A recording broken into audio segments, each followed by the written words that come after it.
The alien princess floated above the palace gardens, her golden eyes scanning the horizon. The twin suns were dipping low, painting the sky in shades of red and orange. She had always found beauty in her world, in its high towers and shimmering lakes, but today something was different. Her gaze fell on a human soldier kneeling among the injured creatures scattered across the gardens. Small, frail, and covered in dust, he moved with careful hands, tending to each creature as if it were the most important thing in the universe. She had seen humans before. They were strange, fragile beings with soft bodies and unpredictable minds. They fought, yes, but they broke easily. That was why she ruled her people with order, strength, and strategy. Yet this one human, he seemed different. There was a calm in his eyes, a quiet determination that did not rely on weapons or power. He worked tirelessly, lifting, feeding, soothing, repairing what was broken, all while sweat and dirt streaked his face. "Human," she said softly, her voice flowing like liquid gold across the garden, "don't you ever get weak?" The human paused, glancing up at her. His eyes, dark and deep, reflected no fear. He smiled faintly, brushing his hands against his simple uniform. "Weak," he repeated. His voice was rough but gentle, like sandpaper over silk. "Of course I get weak. I get tired, I get scared, I make mistakes. But weakness doesn't stop me, it teaches me." The princess blinked, surprised. She had expected arrogance, pride, or defiance. She had expected him to boast of strength, as humans often did. Instead, he admitted fragility, and yet there was no shame in his admission. There was honesty, courage, and something she could not name. She floated closer, curiosity prickling in her chest. "Teach you?" she asked, her voice softer now, almost whispering.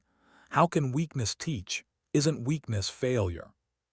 He shook his head, a small, wry smile forming.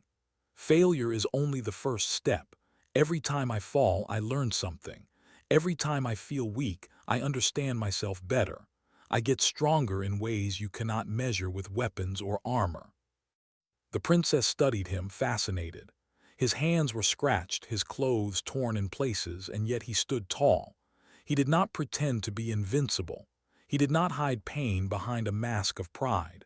There was a light in him, something alive, something unstoppable. She remembered her palace, her armies, her people. They relied on order and rules. They relied on strength and intimidation. But she had never seen strength like this, strength that did not come from power but from persistence, hope, and heart. The human straightened, lifting a small creature in his hands. It was barely alive, its tiny wings shaking. He whispered words she could not understand, words of comfort and courage. Slowly the creature moved, its breathing steadier, its tiny eyes brightening. The princess felt a warmth inside her chest, a strange and unfamiliar emotion. Was this awe, respect, something more? "I fight because I must," he said, finally looking at her. His voice was steady, though exhaustion lined his face.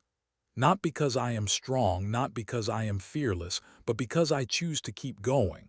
Weakness will come, fear will come, pain will come, but stopping is never an option." The princess felt her heart tighten. She had ruled for centuries, commanding armies, commanding respect, commanding obedience. And yet here was a human, frail, small, and yet unbroken. She could not understand fully, but she knew this. He carried a kind of power far different from hers. It was raw, unpolished, and terrifyingly beautiful. For the first time, the princess wondered if she had been wrong about humans all along. Maybe their fragility was not their weakness. Maybe it was the source of their greatest strength. She floated there in silence as the twin suns dipped below the horizon. The gardens glowed in the warm light, the creatures safe and breathing calmly. The human sat down among them, tired but unbowed, his eyes catching hers briefly. "Do you ever stop?" she asked quietly. He laughed softly, a sound like wind over stones. "No," he said simply, "because if I stop, then the world stops too, and I can't let that happen, not for them, not for anyone." The princess stared at him, her mind spinning. Weakness, strength, fear, courage, everything she had believed about life was shifting in that moment. And somehow she knew that this human would teach her things no palace, no army, no throne could ever teach. For the first time in her long life, the alien princess felt a stirring in her chest, a mixture of awe, respect, and a quiet, terrifying curiosity. She had asked one simple question, and his answer had stunned her. The skies over the princess's planet darkened suddenly, clouds twisting unnaturally as if the heavens themselves were angry. A shrill alarm echoed through the palace corridors. Guards shouted orders, rushing to secure gates and walls. Panic spread like wildfire among the palace staff and citizens. The princess, startled and unprepared, felt her chest tighten. She had commanded armies, yet now, watching the chaos unfold, she felt a tremor of fear she had never known. From her balcony she could see them, the raiders, alien ships bristling with weapons, descending like predators. Their ships fired upon the outer walls, tearing apart sentries and defenses with horrifying precision. Panic rose among her people. Soldiers froze, unsure which order to follow, and civilians screamed, scattering in all directions. Her stomach knotted. She had always relied on strategy, on her people's loyalty, on discipline. But even the most flawless plan faltered in the face of chaos. And then she saw him, the human. He was running through the streets, carrying what supplies he could. His uniform was torn, dirt and blood streaked across his arms and face, yet he moved with focus, determination, and a calm she could hardly comprehend. He wasn't running away, wasn't hiding. He was running toward the chaos, toward the danger. A group of injured civilians stumbled in his path. Without hesitation, he lifted them, one by one, guiding them to cover. A plasma blast streaked dangerously close, scorching the pavement where he had just been. He flinched but did not stop. A guard tripped near the main gate, and before anyone could react, the human dove forward, pulling him to safety just as another shot struck the wall beside them. The princess's breath caught. She had expected humans to panic, to flee, to collapse under fear. Yet this one, small, frail, and tired, moved through terror as though it were a tool, not a barrier. She felt a strange pull in her chest, a mixture of awe and something like hope. She had studied strategy and power for centuries, yet here was an example of strength she could not quantify. It wasn't in armor, weapons, or soldiers. It was in the human himself, in his choice to act when fear threatened to freeze him. "Human," she called across the chaos, her voice trembling. How are you still standing?" He looked up briefly, eyes meeting hers, and offered a faint smile streaked with dust and exhaustion. "I fall," he said, voice loud enough to be heard despite the explosions.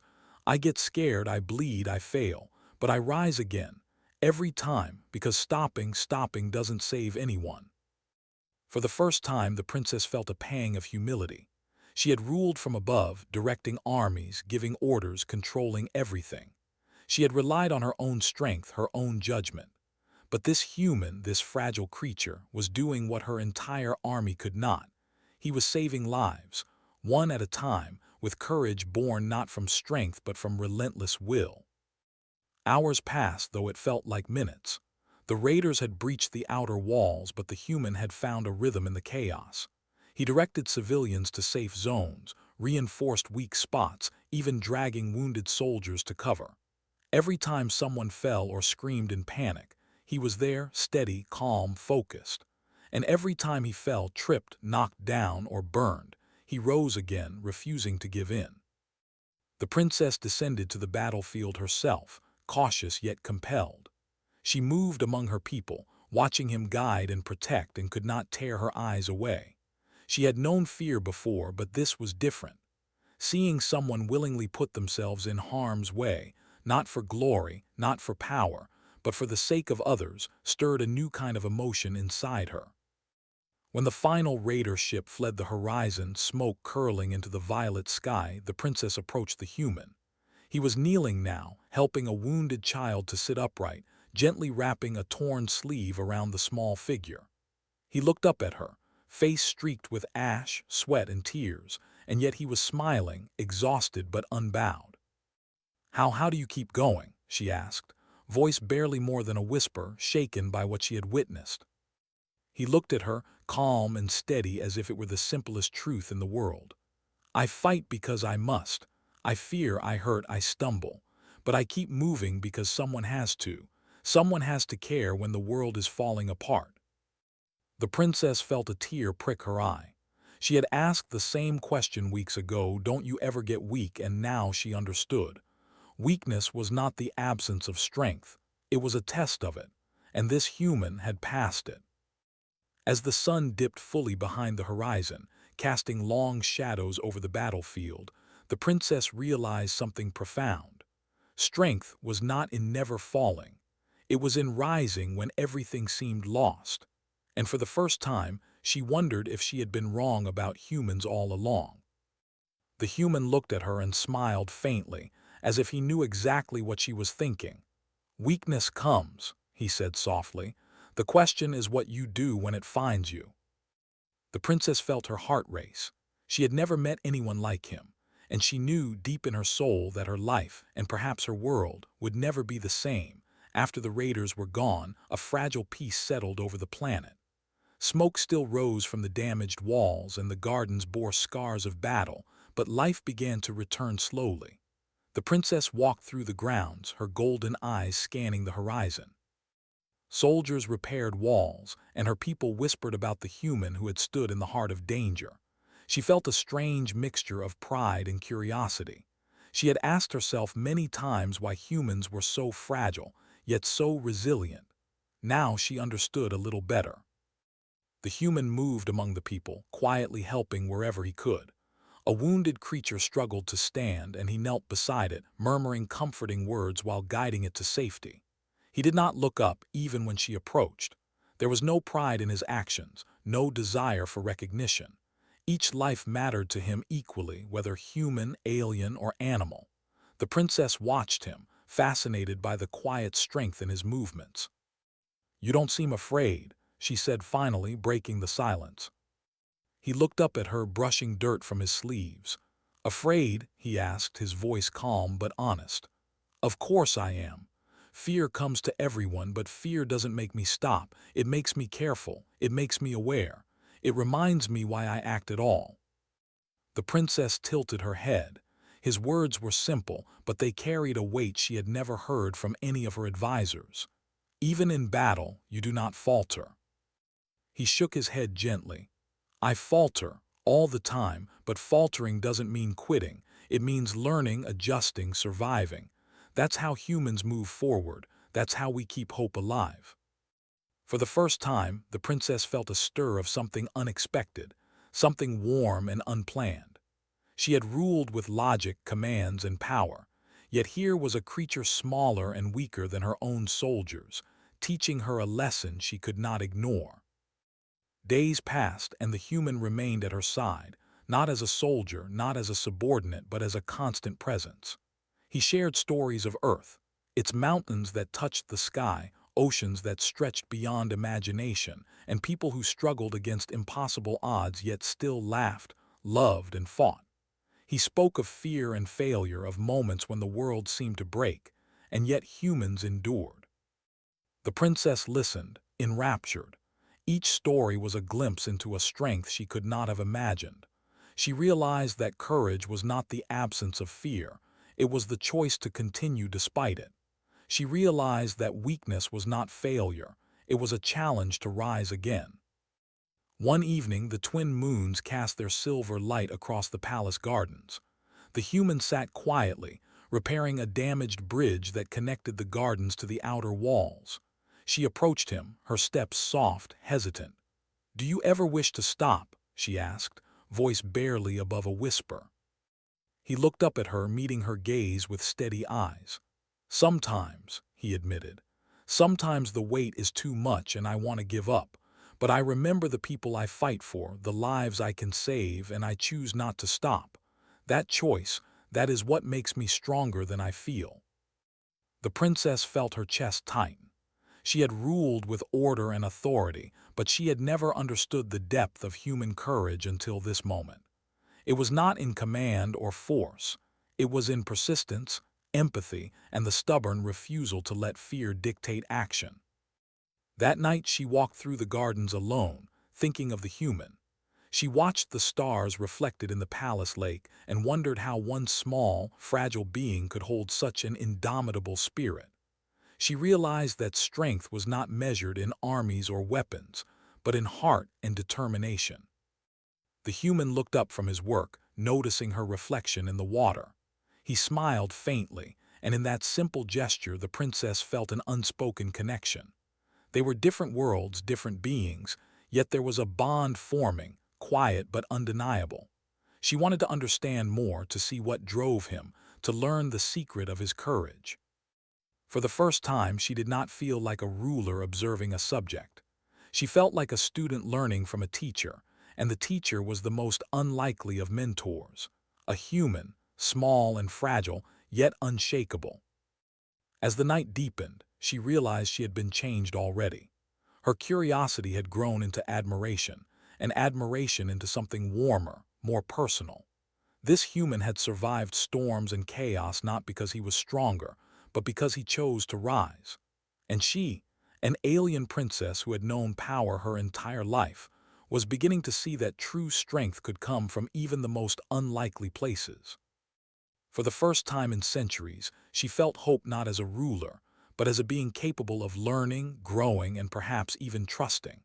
And that hope was tied, in ways she could not yet name, to the human who had shown her what it truly meant to be strong. The morning air was thick with tension. Rumors had spread through the palace like wildfire. A warlord from a neighboring system had arrived at the outskirts of the planet, demanding surrender. His ships hovered over the cities, casting shadows across the streets, and his voice boomed through the comms, threatening the princess's people. Her advisors argued furiously, each giving strategies and plans, yet their words sounded hollow to her ears. She felt the weight of her crown heavier than ever before. Fear, raw and biting, rose in her chest. For centuries, she had ruled through power and intelligence. She had commanded armies that had crushed opposition without hesitation. Yet now, watching her people tremble and her palace guards falter, she realized that all her planning could not instill the one thing her people needed most: courage. And then she saw him, the human. He moved calmly among her soldiers, inspecting weak points in the palace walls, speaking to those who were frightened, encouraging them quietly. His movements were deliberate, precise, and filled with purpose. No weapon of war glinted in his hands, yet his presence alone seemed to steady those around him. He was a small figure against the looming threat, yet somehow he radiated a strength far greater than any armored soldier. The princess stepped forward almost instinctively. "Human," she called, her voice trembling despite her effort to stay composed. "How do you remain so calm? The enemy is overwhelming, and even my soldiers falter." He looked at her, calm and measured, and placed a reassuring hand on her arm. "Because we fight for something bigger than ourselves," he said. His voice was steady, unshakable. "We fight because those we protect matter more than fear. Courage is not the absence of fear, princess. It is action in spite of it." The words struck her harder than any command she had ever given. She had relied on strategy, weapons, and brute force to protect her people, but she had never thought about courage as a choice, as a force that could rally others simply by example. Hours passed and the warlord's forces grew bolder. His ships fired plasma blasts that tore through the outer walls. Soldiers scattered under the heavy attack, panic spreading like wildfire. But the human was everywhere at once, moving among the chaos with a clarity and calm that inspired awe. He pulled the wounded to safety, encouraged the hesitant, and even risked himself to block a collapsing wall from falling on a small group of civilians. Each time he fell, he rose again. Each time he faced danger, he met it without hesitation. The princess realized then that she had been wrong to doubt humans. Their bodies might be fragile, their weapons weaker than hers, yet their hearts, this one human heart, contained a power no technology or training could match. Strength was not in numbers or force. Strength was in rising again when fear threatened to consume you. The warlord demanded that she surrender immediately, threatening to enslave her people if she refused. The princess froze, panic clawing at her mind. Every instinct told her to consider strategy, to calculate losses and survival. But then she looked at the human. He was kneeling among the frightened soldiers, whispering encouragement, directing them to hold their ground, and she saw no fear in him, only certainty. "Princess," he said gently, noticing her hesitation, "we have a choice. We can yield or we can fight. But we fight not because we are invincible, but because our people deserve a chance. Trust me and lead with courage, not fear." Something in her shifted. The centuries of command, the reliance on power and calculation, melted away in an instant. She felt herself relying not on armies or walls, but on the human beside her. She nodded, drawing a deep breath, and stepped forward. Her voice rang through the palace, firm and commanding. "We fight not for glory, not for victory, but for those who cannot defend themselves." Her soldiers paused, then slowly straightened, inspired by the resolve in their ruler's voice. The human smiled faintly at her from across the courtyard, a silent acknowledgement that together they could face the storm. That night, as the first battle began under the twin moons, the princess stayed close to the human. She observed him, fascinated by the way he faced every danger without flinching, how he lifted those who were broken, and how he spoke words of calm to those trembling with fear. She had once believed strength was in power, yet she now understood it lived in the courage to act when fear threatened to paralyze you. For the first time in her life, the princess realized that true leadership was not just ruling with commands or strategy.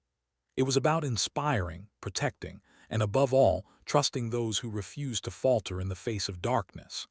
And in that moment she trusted the human fully, more than any soldier, any weapon, any army she had ever commanded. Dawn broke over the battlefield, a pale light spilling across the shattered city. Smoke still drifted from the ruined walls, and the air was thick with the scent of burned metal and scorched earth. The enemy had regrouped, their ships forming a dark cloud in the sky, ready to strike again. Soldiers trembled, civilians huddled in corners, and the princess's heart pounded in her chest. She had faced threats before, but never one so overwhelming, so unstoppable. And yet, in the midst of chaos, the human stood at the front, tall despite exhaustion, steady despite wounds. His uniform was torn, his skin scratched and bleeding, but his eyes burned with unwavering determination. He did not hesitate, did not flinch, and did not look away from the danger that surrounded them. The princess moved beside him, unsure whether to command or to follow. She had led countless battles before, but this time felt different. Here was someone who embodied courage in its form, someone whose presence alone inspired hope. She felt both fear and awe as she watched him. The enemy's forces surged forward, plasma blasts tearing through barricades. Soldiers screamed, some fleeing, others frozen in terror. The human moved like a force of nature, guiding those who faltered, pulling the wounded to safety and blocking falling debris with bare hands.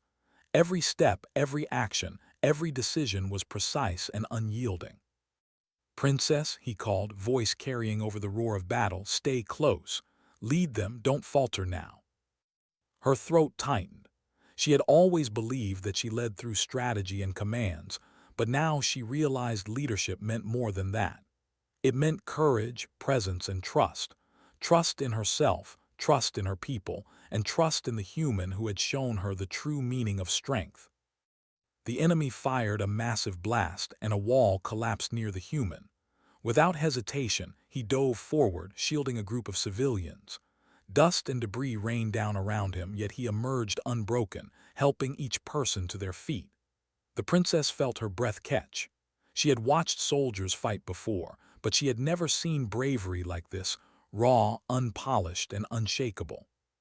He turned to her briefly, a faint smile on his bloodied face. "Keep going," he said. "We can do this. One step, one life at a time." Inspired, the princess raised her voice, calling to her soldiers, guiding them not with orders but with encouragement. "Stand, fight, protect your people," she shouted.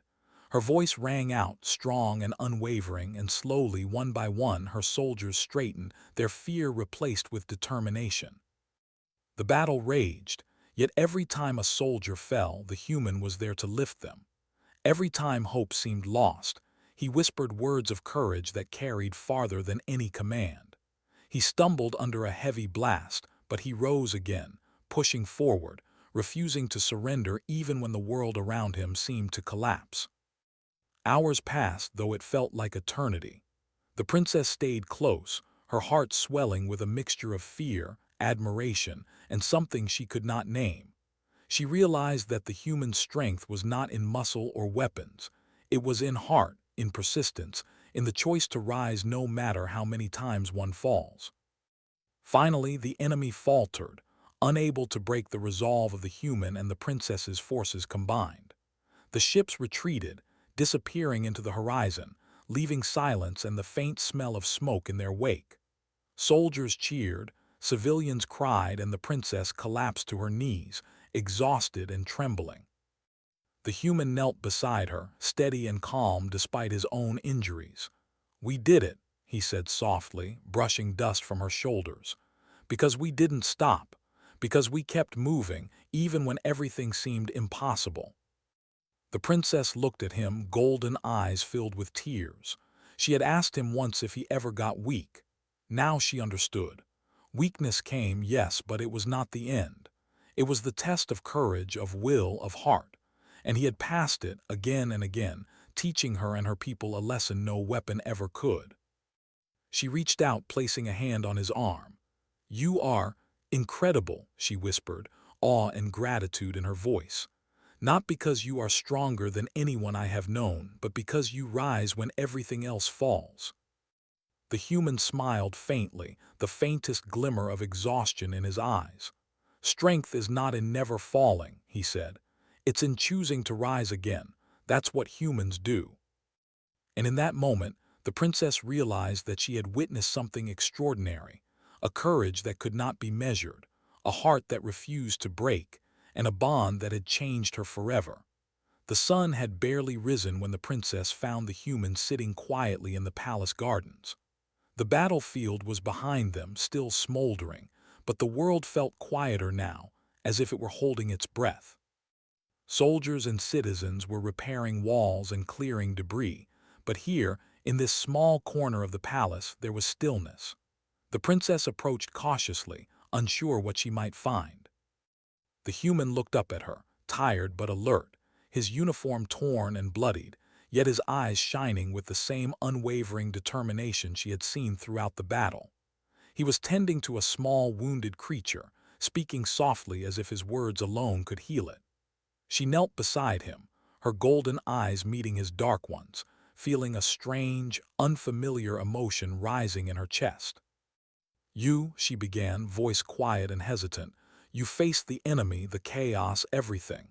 How do you keep going? How do you stand when the world falls around you?" The human paused, looking at her with calm honesty. "I do get tired," he admitted. "I do get scared. I do feel weak sometimes, but weakness isn't the end, princess. It's the start of understanding what matters. When I feel weak, I remember why I stand. I remember who I fight for. And that is enough to keep going." The princess's heart tightened. She had never heard anyone speak so simply, so truthfully, and yet with such power. She had spent centuries learning strategy, commanding armies, and perfecting her rule, yet she had never understood the heart of strength until now. Strength, she realized, was not the absence of weakness. It was the choice to act, the courage to rise, and the will to keep moving despite fear. "Even when everything seems lost?" she asked softly. "Especially then," he replied. His hand rested gently on the small creature, steady and sure. "Fear comes, doubt comes, weakness comes, but giving up is the only real failure. Everything else is just a challenge to rise again. That's what humans do." The princess leaned back, absorbing his words. Her mind raced with the realization that she had underestimated them all along. These small, fragile humans who could fall and falter, yet rise stronger each time. She had thought her armies, her strategy, her power defined strength.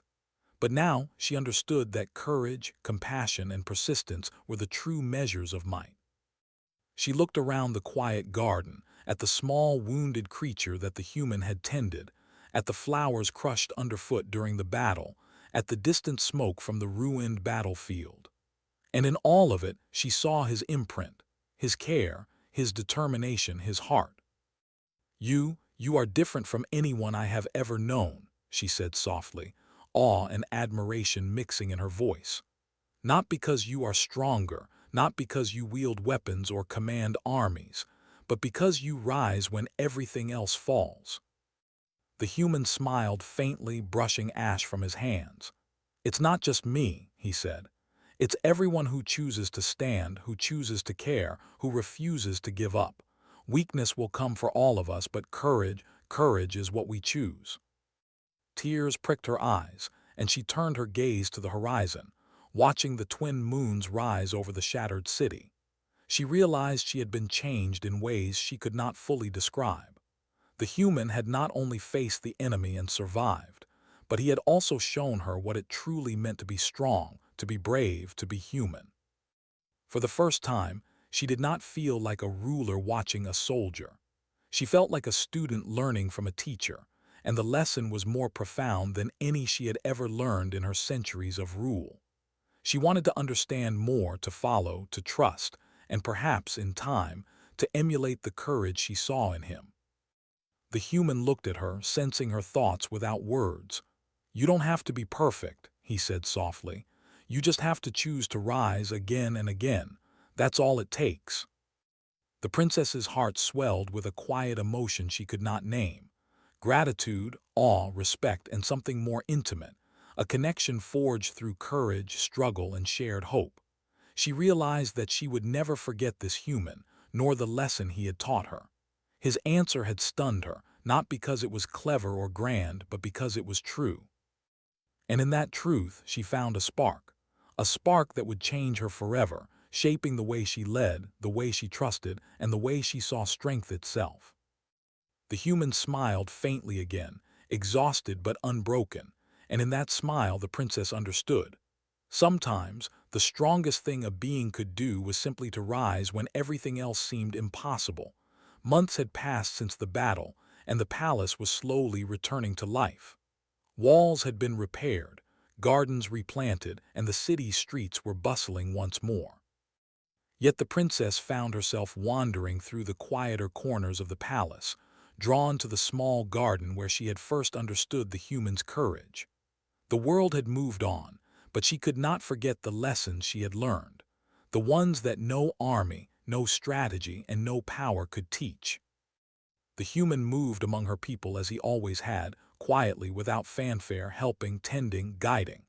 He was smaller than many, weaker than some, yet his presence carried a weight of unspoken strength. Soldiers straightened when he passed, children smiled when he knelt to greet them, and even the most frightened citizens found calm in his gaze. The princess watched, her chest tight with admiration and a strange, unfamiliar warmth. She approached him, her golden eyes meeting his. "You are unlike anyone I have ever known," she said softly, awe and respect shining in her voice. "Not because of your strength, but because of your heart. You rise when everything else falls. You keep moving when everyone else would stop." The human smiled faintly, tired but steady. "It's not just me," he said. "It's everyone who chooses to stand, to care, to keep going. That's what makes life meaningful. That's what makes humans human." The princess felt her lips curve into a small, genuine smile.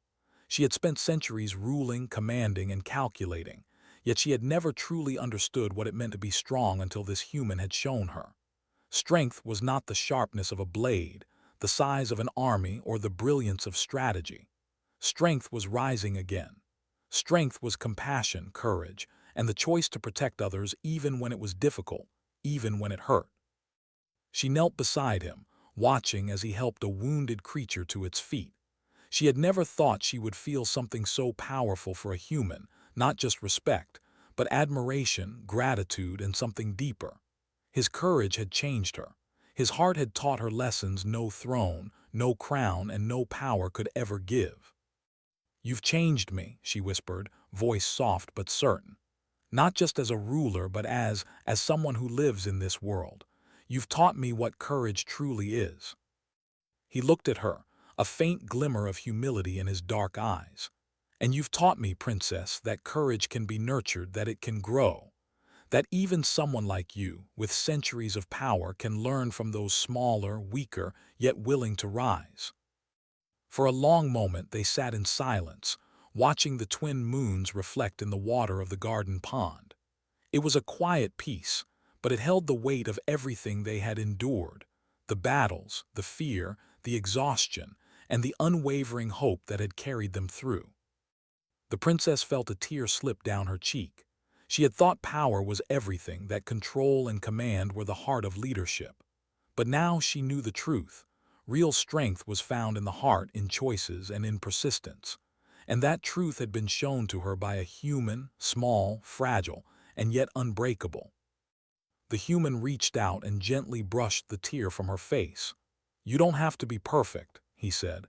"You just have to choose to rise again and again. That's what makes all the difference." The princess smiled through her tears, a soft laugh escaping her lips. "Then I will rise," she said, "for my people, for this world, and for what you've taught me." He nodded, his own smile faint but steady. "And I will be there too," he said, "every time you need someone to stand with you." In that moment the princess understood that courage was not a solitary thing. It was shared. It was nurtured. It was given and received. And sometimes the strongest beings were not the ones who never fell, but those who rose again, carrying others with them. As the twin moons climbed higher, casting silver light over the palace, she felt hope and determination swell within her. She had learned that humans could be fragile, yes, but their heart, their will, their spirit could make them unstoppable, and that realization would stay with her forever. The human looked at her once more, eyes calm, unwavering, filled with quiet strength. The princess realized that no matter the challenges ahead, she would face them with courage she had never known before, inspired by someone who had refused to be defeated, even when the world itself seemed to crumble. And in that shared understanding, that quiet connection, the princess knew one thing with certainty. Humans were extraordinary, not despite their fragility, but because of the courage it took to rise again.